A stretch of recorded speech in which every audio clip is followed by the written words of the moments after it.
Welcome to Undressing Intimacy, where we cut through the bullshit Greggy, so we can get naked. you can't say that. Why not? How would you say it then? Well, maybe more like, welcome to Undressing Intimacy, where we undress emotionally so we can undress physically. That's exactly what I said. Not sure what the problem is.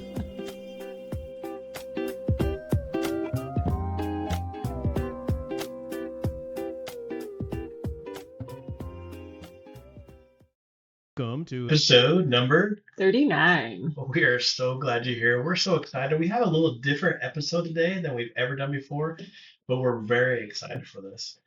Along our journey of finding ourselves and becoming more intimate and being able to understand what that is, we've learned that there's not only the emotional side that we talk about it, but there's physical side of this too to really make it work. And we want to introduce you to someone that really has helped us. Amy, do you want to introduce her? Yes, absolutely. This is Brooke Miller, and she is the owner of Peak RX Physical Therapy. She's also a physical therapist and also a mom of three. I think her business and her approach to pelvic floor and all of the related issues to that is absolutely phenomenal. And so I'm super excited to have her on today because I have so many clients that silently suffer in a myriad of ways. And I want to shed some light on that and to help you find ways through this so you don't silently suffer. So that's why we're bringing Brooke here today, because she is an expert, and her programs and the way that she has approached this is absolutely amazing. Awesome. Well, thank you so much for having me. I'm excited to be here. I always say what we do in pelvic floor PT is help people with peeing, pooping, and sex. And it's all the most important things in life that we want to That's help people know that there's an answer for. And so I'm here to talk about it, and nothing is TMI for me too. So I'm like, hey, let's dig in. Let's chat. So the way that I found you was actually this long journey. I had four kids. They danced on my bladder. They destroyed it. They destroyed my pelvic Oh, floor. And it just kept getting worse and worse and worse. I watched my mom get a bladder lift surgery. That didn't help. I went to the doctor. He said, "Here, let me give you a pill." I was like, "Yeah, I don't think that's it." I went to another doctor. He said, "Here, let me sit you on a like electric shock thing. That will do it." And I mhm. was like, "Yeah, no, I don't think I want to sit on electric shock." It'd be fun. I don't Yeah, know. that is, Let's try it. Then I yeah. went to another pelvic floor. I went to my first pelvic floor therapist, and they gave me Kegel weights and said, "Hey, use these in the shower, you'll be fine." It wasn't fine at all. Nope. And then a dear friend said, "Hey, here's what you need. You need a really good pelvic floor therapist. And if you're a really good friend, you are going to refer your friend to a good pelvic floor therapist." Good. Yes. This is Yes. a treasure of knowledge. And so my good friend referred me to your business. I worked with two of your therapists. They did a thorough exam of all of my entire body because it's all connected.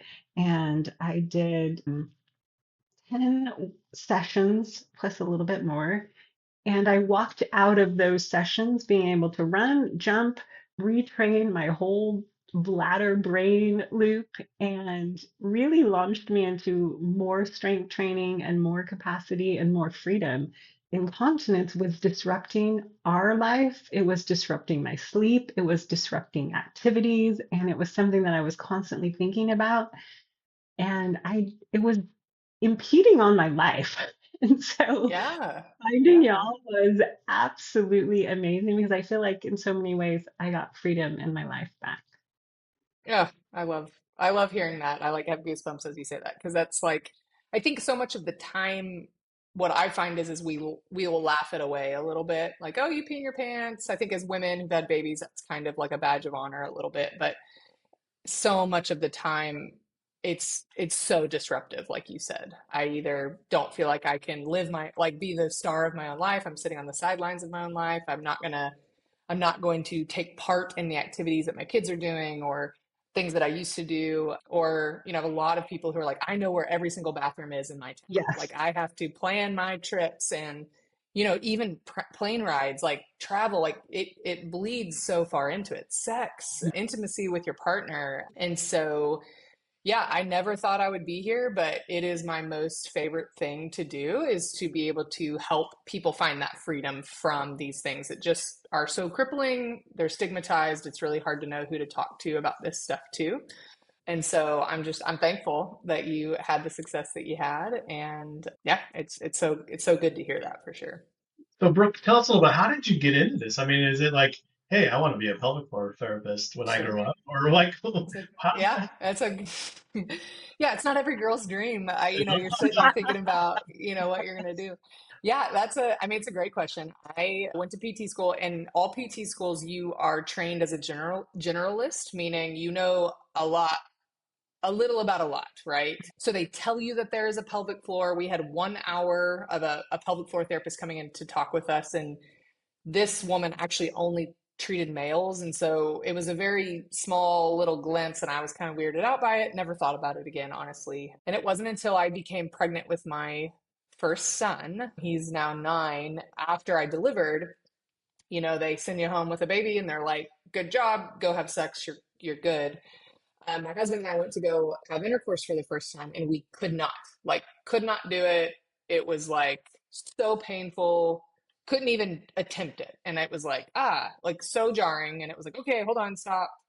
Um, you know, tried again a couple of times. And so I went back and I was like, you sewed me shut. Something must be obviously very wrong down here, and that I've never had pain before. And now all of a sudden it felt like it wasn't possible.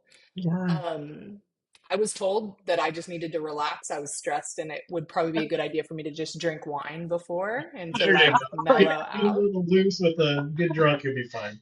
yeah, Yeah, dismissing the and pain.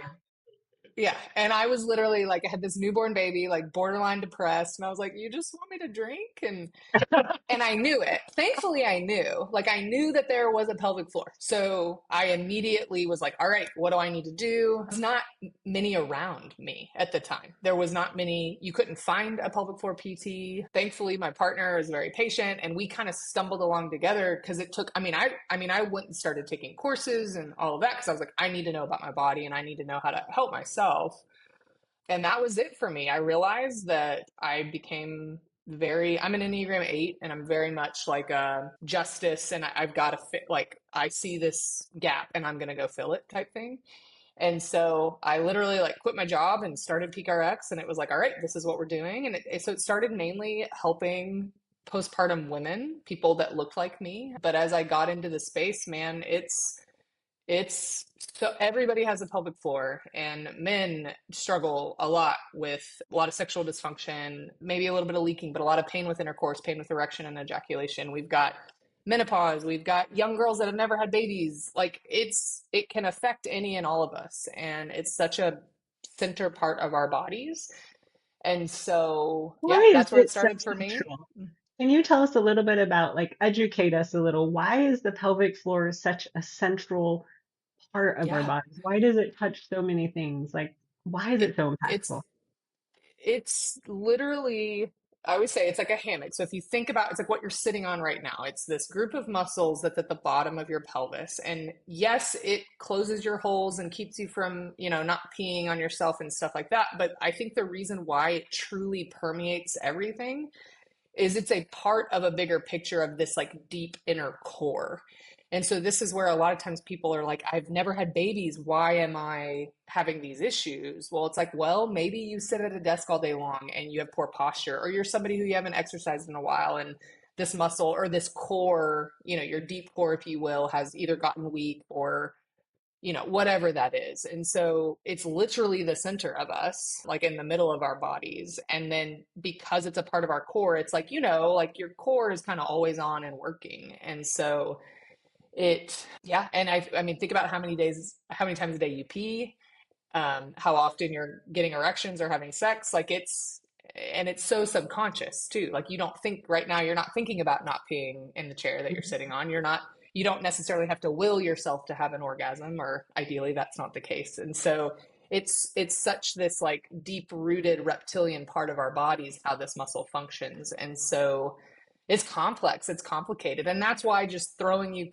Kegel weights and telling you to do it in the shower is just such a disservice to you, because you're just more complex than that. Far more complex. And really, that's what I learned going into your therapy center was how my back, my legs, my knees, like my glutes, everything, my abs, I don't even know all the rest of the names of the muscles. It's not Yeah. really my business, but how they were all related to this and they were Sure. all interconnected and all of them were a part of they all needed to be rebuilt and strengthened and sort of like Yeah. activated, like Yeah. learning. Yeah.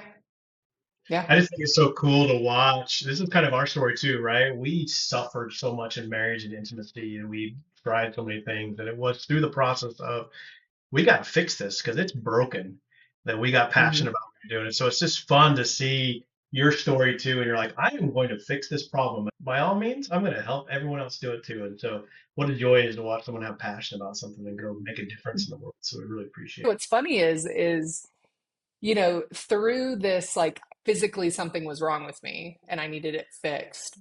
Through my training, we get a lot of training because we are, sex. I'm talking to a lot of people about sex. And my scope is the physical side, but you are the yin to the yang a little bit here of this Mhm. emotional side. So I have to know a little bit of it to be able to at least see, hey, I need to refer out or I need you to go talk to this person or whatever. But what's so interesting is I grew up, my dad was a preacher. He's retired now, but grew up Southern Baptist preacher's daughter. And so my scope of sex was it. so Never small talk and about minuscule. Yeah. You Yeah. got a lot of information you didn't know about, huh? Oh my gosh. And so it's been just, I felt like I would go into these appointments and my face would be so red. I would be so bashful or embarrassed. And now it's like, I just am this, personally, I feel like I have grown so much of just seeing the world and understanding that sex is so wonderful and more than just a penis and a vagina or whatever. Like it could be anything and anything and everything can be sexual or, get you aroused. And so not only has my sex life, I feel like, thrived and so much better than it ever was. And I don't think I would have ever come across it if I didn't have pain, right? Yeah. Like it was fine, but man, everything is just so much better It- now that because is of this world. that is so interesting, right? It's the pain of the emotional side that really led us to there, and it's your literal physical pain that led you there. And I think Yeah. one of the most important things we found out is that we just need to talk about it, right? It's something that's Yes. so We need to. important to our lives, and we've been so shut down by our culture and the things around us that we're not willing to do it. One of the most amazing things to me is we do these retreats, and we'll get 20 couples in a room that don't know each other and that probably have never talked about their sex life to anyone like this. And within a few minutes of being open and honest, these people come together and become great friends. And we're literally able to talk about one of the things that's most important to us openly and honestly. And It's crazy. respectfully And too. respect, yeah, I Mhm. mean, because it can. That's the problem. This culture can take it in a different direction, and it does have that Sure. connotation to it too. If you don't, but we need to get rid of that, and we need to be able to say, hey, as adults, that we need to be able to talk about this more openly. Mhm. Yeah. 100%. I love that. So, what I'm curious, since we're talking to so many listeners, I have so many clients again who have these warning signs or these like, hey, notice me, this pain or this silent suffering. What would you say are some of those warning signs to really pay attention to? Or what would you say are some of the most common pelvic floor issues that Yeah. people may be thinking, this is just normal, this is just how it is now. I've got to just Sure.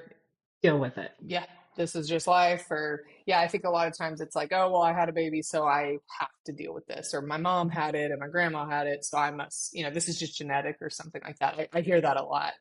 Yeah, that's a great question. So I think just the elephant in the room is pain with sex, right? Like I always say, sex shouldn't hurt unless you want it to. And so no matter what hole you want to use or whatever is happening, I don't care, but it there should never be any pain associated with it if you don't want to.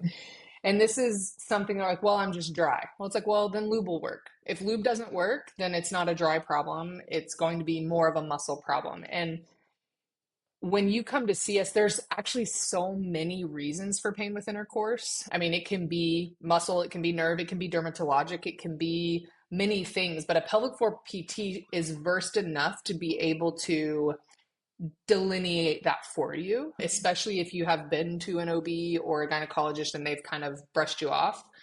Which they I do do all the time. all the time, all the time. And it is a wait and see, or throw some lube on it, or hey, let me just clear you for an STD. Oh, you don't have one. Sorry about you. So I do think we are better, and that's on not that we're better at it, but we just have more time to sit with a patient. Like you said, it's all about communicating. That's our Mhm. superpower is we just have more time. So so any pain with intercourse, I think the men that we treat males as well, and the biggest thing that I see there is going to be ED, erectile dysfunction. We're looking at premature ejaculation, pain, testicular pain, penile pain, pain with arousal, pain with ejaculation. Anything around sex for men is going to be generally, I mean, yeah. And the thing with ED is hard because that's where Viagra and Cialis and all this stuff was created. It's like throw a pill at it. And it's like, okay, that's fine. But if you back it up, it's generally going to be a muscle problem first. So again, we want to clear out things like diabetes and heart issues that can be a reason for that. But if we Mhm. kind of clear those things out, it's a muscle thing. And just like you want to strengthen your biceps, you kind of have to do the same things for the muscles down there that support your erection. Outside of sex, leakage is going to be kind of our next like popular kid. So this is leaking anything. This is urine, this can be stool, this can be gas. So things that come out when they shouldn't. So that could be with jumping, running, coughing. This can also be when I see a toilet or I think about going to the bathroom. I can't like make it in time. I'm having a hard time making it to the toilet. I think people forget about the opposite problem, which is when things don't come out when they should.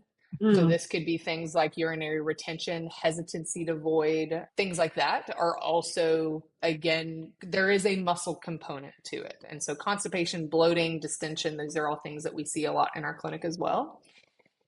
The other kind of big hitter is something called pelvic organ prolapse. This is for people that have vaginas and uteruses. This is going to be when your organs inside of your pelvis just sit a little bit different or lower than they did before. And so this is something where women will have heaviness down there. They feel like they're sitting on something. Maybe they can't hold a tampon in anymore. This is something that I feel like people are like, well, I've felt this for 20 years. And I'm like, oh man, a lot of OBs think of it only as like an old lady problem. And that's just not Mm. true. 50% of women who have vaginal births will have some sort of prolapse. Mm. And we're seeing, man, if we can just get with people earlier, it's like, let's work through this on the earlier, just along with anything. Obviously, prevention and stuff is the best, but that's going to be something that we see a lot of. Let me think, what else are we dealing with a lot? I think when you think about it being kind of a core issue or kind of maybe your issue, it's like a lot of times people will leak a little bit, but the other thing that they also will say is, I just feel like my core is weak. I maybe had these babies and I just never was really able to get strong again. My back hurts all the time, my tailbone or anywhere, hip, pelvis. I kind of have this chronic pelvic pain. I go to the chiropractor. I leak when I sneeze. I also don't work out a lot because I have kids now. Like it's just like the holy trinity a little bit of like pelvic floor dysfunction where it's like, come let us help rehab this part of your body. We don't rehab after pregnancy. But that's not a standard, like, okay, you've Yeah. had a baby, let's do some pelvic We're floor painting that with rehab. our daughter, right? We're Yeah. sending her on the We're way. sending our daughter, she just had a baby. I'm like, Yes. you need a pelvic Yes. floor You rehab. gotta Not go. because Oh anything yeah. is wrong, but because you want it to be right. Right. I love that. I might steal that. I Yeah. think that's exactly right. I think, I get that sometimes the barrier to entry is hard and it's hard to get in and take care of yourself during that time. You Hmm. just have to look at the rapid tissue changes that happen from 0 to 9 months. There is nothing else in the world that mimics the amount of tissue change, like how fast tissues stretch, like pregnancy. And then a vaginal birth or a cesarean delivery, I mean, it is a major abdominal surgery or a huge grade 4 strain. That's what your pelvic floor will stretch 3 times its length. And any other muscle in the body, if it gets to 1.5 times its length, it fails and tears. So you're getting surgery, an ACL strain or, rotator cuff strain, all that stuff. And we have protocols and payment for it. It's covered by insurance. And you push a baby out and they're like, good luck. See you. They're like, have fun. See See you you in later. 6 weeks. I'll give you your birth See you. control and on you go. Yeah. are you depressed? Here's your birth control. Go, Yeah. drink some wine. And so, yeah, it's a very much an underserved community, and I get it. But that's the thing is you kind of have to catch women. It's just such a hard time to like plead with them on the importance of taking care of themselves when I know for me that taking care of myself seemed so far away during that, Mhm. Yeah. right? Like it's just a hard time of life. And so if it's not immediately after, I would say within the year or two of having a baby, if you're at all kind of having still some problems getting back to the gym or whatever that is, it's like just go. It's so worth it. My So worth takeaway it. here is I don't see there's any reason why you shouldn't, right? There's no harm in doing it. I mean, you've just Oh, laid out so many reasons of why you could help someone. Why shouldn't everyone go and get an why would you not examination? go? Yeah. You're exactly right. The healthcare in general is very reactive, right? Like we're not going to do it until it's a problem. And that's where we're just saying we want to play offense, not defense, right? And Mhm. so even the programs, like you kind of were struggling with, is it a program? It's like, yeah, it is a program. We want to provide these almost little programs of I want to catch you before it's a problem. Yeah. You're somebody who's childbearing, come in and let me almost like a wellness program teach you these things because it's Mhm. coming for you. Like it's happening for no matter what, right? And same with menopause. Menopause transition it's kind of more my favorite, even I mean, It's I love brutal, by the supporting way, pregnant being an women. active participant in this. Yeah. Everything Oh, in your it body is changes again. again. Yeah, and we've had such negative connotation towards it, and it's like, man, but if I could just say, hey, we know A, B, and C are going to happen. We know, we're gonna lose muscle mass. These things are happening. If I can teach you about it on the front end, I don't think it has to happen to you. It's something that you can kind of thrive in with the correct knowledge and things like that. And so it's definitely not a matter of if, it's a matter of when pelvic floor dysfunction is coming for you. And so Mhm. Yeah. the more we can kind of educate people on things to keep it healthy, that's what we're actually learning for men. Men don't want to come see me, and I get it. It's a weird thing to come see somebody for. We've painted it in light of like, hey, here's just some things to keep problems away. Maybe they are having problems. It's like, hey, here's just some wellness exercises, if you will, that you can do so that you can avoid pelvic floor dysfunction, because men too need to be doing it as well, for sure. Well, our story, Amy talks about, she really went into it because the bladder problem was, but we saw so many other benefits and Mhm. really, sexual. It's really changed the way that she's been able to perform sexually. And what a blessing that's been. So that's why I'm kind of I saying love like, it. okay, there's all these bad things, but heck, get in there. Like I almost want to go send an Do it. appointment. I know, I maybe know. come You're like, what can get I some learn? I'm coming to see you, Brooke. Yeah, come goodness on, let's do it. it. It really is though, like I have learned so much more. I learned how to breathe, how to run, how to walk, how to like sneeze, how to retrain the loop between my bladder and brain, which I didn't even know you could retrain. There were so many Yes. things that I learned, and I also learned how to strengthen muscles and how to move correctly and how to engage my core more correctly. Like there were so many things I told both your therapists, Kathleen and Ruth, which were amazing, by the way. I'm like, everyone Love that. should just have this. Yeah. Yeah. Why don't we all just like get this? This is so amazing. It's like how to use your body. Yeah. And I mean, our Yeah. podcast is called Undressing Intimacy, right? And literally it allowed you to be able to understand the muscles in your core and your pelvis to help you orgasm. Yeah, Let's just get to the point, Yep. right? let's make Yep. it clear. Yeah, let's make it clear. Let's Let's like make stop it beating clear around the what bush. we're talking about. Yeah. Yep. So, Clear do as you time. ever see women that have never orgasmed and help them actually? Is that a physical thing you treat? I know I treat it like from the mental, emotional side, but do you also Yeah. treat that physically? Yes, absolutely. I think that's something that a lot of the times it's not the primary reason they come see me, right? Like Mhm. they come and we're treating something else. And then through our paperwork, or once they kind of know me and trust me, then they'll kind of share with me, like, hey, actually, I've really never been able to do this before. And this is where it's like, great. Let me absolutely talk you through the mechanics of an orgasm, right? Like the Mhm. physiology of an orgasm. I need a very mobile pelvic floor and a pelvic floor that is strong. Orgasms are very rhythmic, subconscious contractions over and over and over again of this muscle group. And so alongside that, and this is where it's like I had to go and educate myself a little bit of like I didn't know how to guide somebody on like self-touch or masturbation Mhm. or exploring with their partner or whatever it is, but like obviously there is that. And here, you're talking to people with different religious backgrounds and maybe a Mhm. sexual assault, a lot of sexual Mhm. assault and things like that that we have to be very, very cognizant of. But all that to say, absolutely, so one of my favorite things, and it was kind of early on. I felt like I was more green and being a pelvic floor PT. I had an older lady who we were treating incontinence or something, and she came and she like was kind of giddy, and I was like, "What's going on?" And she goes, "I had the best orgasm, and I really feel like it's what we're doing." And I hadn't talked to her about it. I Any like kid didn't to do know. that? Yeah.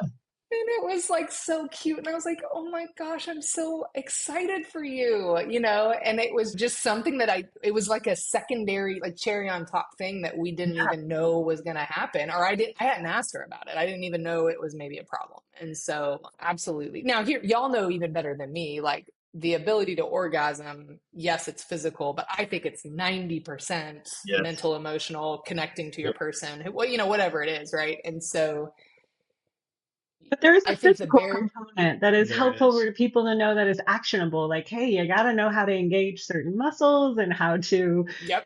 know where they're Hmm. at. And I remember my Yep. first exam, I don't know if this is TMI, but she's like, okay, squeeze my finger. And I was like, What? You've gotten pretty You want to good. do what? like, is it working?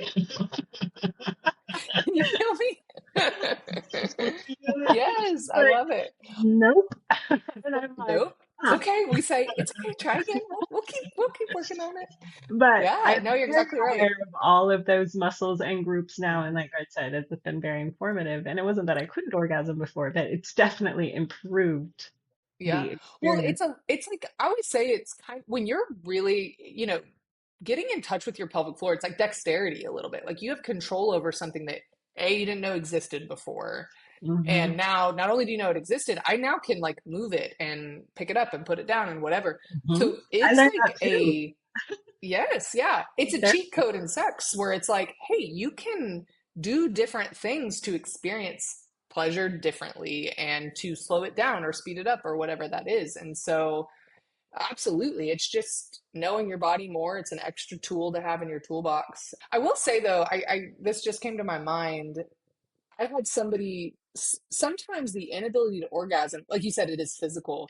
There can be different autoimmune issues that you can have where it affects the mobility of your clitoris. And so if your Mhm. clitoris cannot, you have what's called your clitoral hood, which it Right. kind of pulls back, and you can have adhesions of that clitoral hood where that can't, and you wouldn't know it unless you knew it type thing. And Hmm. so very specific manual techniques that we do to mobilize the clitoris. And so sometimes it's not the pelvic floor, but it's the other structures down there The that can outer. be the Not problem. And you work on yeah. those too, it sounds like. The Yes. clitoris is Yep. amazing, but Absolutely. you got to know how and where it is and how it works inside and outside and top and bottom, right? And all Absolutely. this. And it's Yep. like this really cool organ. Oh, it's the best in the whole entire world. But you also got It's the to best. recognize it. Get to know it if you haven't. Yep. Both partners get to know it if you haven't. Yeah. Brooke, I've got 100%. to ask you though. So you just explained something that sounds very female-like. So tell me how that pelvic floor works with a male and their orgasm. Same exact thing. Like that's what the crazy thing is we're all very similar and that the muscles of the pelvic floor for a man, they're just your clitoris is on the outside of your body, basically. And the muscles themselves need to be able to support an erection. The thing about erections in both male and female, it's actually parasympathetic nervous system driven, which is like our rest and digest, right? Yep. Like Gotta which calm kind of yourself. is backwards, right? You Like feel like, doesn't, wait, I'm most excited and I have to be in my calm Yeah, self? yes. And that, isn't that crazy. so crazy and backwards? Yeah. And so for You have men, to not most of be the in fight time, and flight, really. That's the way I like to say it. Because if you're in fight and flight, yes, that's the stress. You can't get there. So it has to be you entered can't in get from a there. calm, safe place that allows that Yes, excitement and arousal. absolutely. And so I think with guys, most of the time, they they definitely don't know about their pelvic floor. So Mhm. I'll ask them, "Hey, I need you to squeeze," and they're like, their eyebrows are raising or they're whatever. And I'm like, okay, that was a good try. Let's try it again. Yeah. And so it's funny the cues that we use for men, like none of them are that appealing. Like they don't, I always say it's like, okay, I want you to pretend like your testicles were on a pulley system and I was gonna pull them up inside and they're just looking at me like, wait, what? I gotta leave What? now. What kind of appointment do I have? Yeah. So, yeah, so most of the time for men, now hear me, I'm being very stereotypical right now and talking very broadly, but we're looking at, I would say your pelvic floor needs to act like a trampoline. It needs to be able to come up, it needs to be able to come down. It's tight, there's tension there, but there's still mobility. And most of the time, men come in with tarps that are attached to their poles with zip ties. It's Oh, this because it's very really tight. Stiff. stiff muscle. And they're having issues, so they've Googled it and they've heard Kegels, and so they're doing 1,000 a day. It's a bit tighter. And I'm Yeah. like, Stop the no, giggles. I'm like, you're already a tight ass. I need you to back off of this, right? And so for them, it's teaching them what it feels like to actually lengthen and stretch their pelvic floors. And Interesting. so that is a very novel thing for them, especially It's when novel I for think the me world, though. When they explained yeah, your pelvic floor should be like a trampoline moving up and down, and I was like, Huh? I can move it. yeah, I can move it. And that's what, again, this is where Kegels are very effective. They can be effective for a very small subgroup of people, but 80% of people, Kegels are the opposite of what needs to be happening. They are basically too Kegeled, if that makes sense. And we need to unkegel them. Yes. Hear me too, like your pelvic floor is attached to your hips. So if you're somebody who comes in with really tight hamstrings and glutes, like we were saying, it's all connected. Like, Mhm. the knee bone's connected to the hip bone type thing, where it's like we have to get bigger than that. And again, that's where my males, we're looking at, all right, you work out in the gym, great. Let me look at your hinge and your squat, because these are big exercises that are great for your body, but need to be done a certain way. Let your pelvic floor work for you as opposed to against you. So a lot of a big group of my males are a lot of them have erectile dysfunction, but it's around weightlifting or like sitting on bikes for a long time, things like that, where nerves can get compressed. And so again, this isn't just an old man or an old lady problem. This can be across the lifespan, and just knowing Mhm. about it and doing a few simple things. I mean, I know you were there for 10 visits. It probably, in the grand scheme of things, wasn't that complicated, right? Like when you really look at what you did to get better, like it was a whole thing, but it wasn't. I don't know. I tend to think it's It a little wasn't bit more hard. It simpler than was people think. It was more like, here are all the ways you're cheating and not using the right muscles. Here are all the flexible things you didn't know you could move. And it's kind of like once you're aware of them and you start just activating and moving them, you're like, oh, hey, check this out. I can do that. I Yes, didn't look know at I could do me. Yeah, that. I can make my pelvic yeah, go up and down. And it was just like, I didn't know I could do that. yeah. I And love so it. that It's so cool. awareness was a lot of what was happening. Oh, hey, by the way, did you know that you only need to empty your bladder this many times a day? I was like, what? Wait, what? Oh yeah, you were one of those people. Were you going all the time? Oh Yeah, yeah, we all the couldn't go on a time. trip. Right? Just Full in trip. case peeing. All Yes, yeah. Yes, yes, I was yes. a just in caser, just in That was the case, funniest just in thing when case. she came back to me. She's like, "I'm not allowed to go pee," and I'm like, "What?" It's like, No "Yeah." just in case. No more just in cases. I'm like, "Yay, one Nope. less pee stop." No, one less stop. That's Just exactly like right. learning, you're gonna be okay.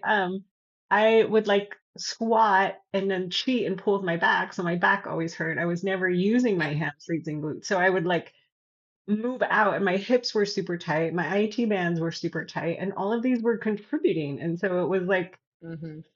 looking at the whole of me, I didn't have really good core strength, even though I've been exercising my whole life. I didn't have the core that I needed. Yeah. And the exercises, they weren't terrible. It wasn't suffering. It was probably, I don't know. I had some that I did that were like 10 minutes a day. Yeah. And I did them for, 6 weeks, drastic improvement. And then I added on more. And then after I left you, I actually went and got a trainer and have then just kept going, right? Yes. Because now Yeah. I knew how to move and now I knew I could and I wasn't so worried like I'm not going to make it through this workout. Where's the nearest bathroom? And I would So also good. dehydrate myself. Like, okay, if I'm going to be anywhere and I don't know where the bathroom is, I would just not drink for Right. hours and hours. Which It's makes it like, worse, which, yeah, that's, so there's yeah, like so much freedom and just learning about really my body. And they would watch me right. and be like, okay, in your squat, you need to do it this way to accommodate how your knees and hips and yada, yada, yada, ankles, all that are. Mhm. And then Yeah. also they were like, no cheating, no cheating. No cheating. I can hear We him. I know it. Yeah. we need to do a national awareness campaign, Brooke. Like, Oh. where's the billboards on public floors? We need them. Oh, I would love that. That's why our social media, my mom is so like embarrassed of me. She like supports me. She She knows loves it, she but listens she to our like, podcast. Yeah. yeah, She she really won't. does She that. like she's like get just giggles, but like we on purpose are we're not inappropriate, but we are very casual and very just kind of in your face about it. That's the whole point is like we need a billboard. I want to shout it from the rooftops because I think until we start doing it, it's just going to continue to be something that it's like, well, this is what you get when you have babies. This is the price I pay. And I just don't subscribe to that. I don't think just because we get older, I now pee in my pants or I have to go to the bathroom or, oh, I was born with a small bladder. It's like, no, nobody, that's not a thing. Like that's the biggest myth I've ever heard. People are like, oh, well, my mom did too. It's like, well, your mom had pelvic floor dysfunction as well. Mhm. And so it's like we've got to just get the word out and it's hard, but that's the cool thing I think about social media, about podcasts. It's like it is, I mean, pelvic floor has come so far. So far. And so yep, we just gotta keep talking about it. Actually, I also sent my mom to you too, who is 78, I Mm-hmm. think. Mm-hmm. And it's never too late. No. She Oh had, no. I mean, even after having the bladder lift, which by the way did not work, um, Mm-mm. it was such a big surgery. Yep. Yep. And, Yeah. Yep. or the sling, I'm not sure the proper terminology for it. Anyways, it didn't work. And coming to you, obviously that was a whole new thing for her. She, again, didn't know that you could, that she had just assumed, okay, this is part of my life. And she was also just Yeah. dehydrating herself so that to avoid Yep. embarrassing moments and different things like that. And I was like, "No, Sure. Yeah. you don't have to live this way." So whether you're young and just starting out, just married, um, getting, entering intimacy, having children, before the children, right after the children, in between the children, in the All of middle it. of life, getting a little older with menopause, like there isn't a stage that this doesn't touch. Nope, you're exactly right.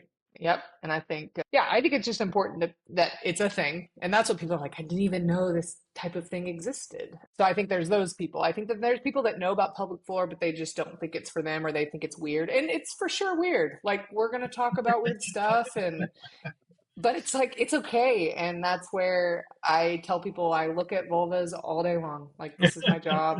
Like yours is beautiful. You don't need to apologize for it. Like just come in. And there's so much confidence and merit that just comes. Let me just teach you about your body. People, even if like we don't get you better, which we do, you're gonna get better. But just the confidence of like knowing these things bolsters them so much in whatever they're dealing with. And Yeah. so it's there and it's great and it's good. And there's a lot more people doing it too. I think that's the cool thing. There's a lot of virtual options out there too. It's becoming more and more normal, which is awesome. Speaking of that, we obviously want to send everyone to you, and Sure. not everyone could maybe come to you if they aren't local Sure. in Texas. But Yeah. how do you discern a a really quality pelvic floor therapist from like one who gave me Kegel weights and said, "Fun."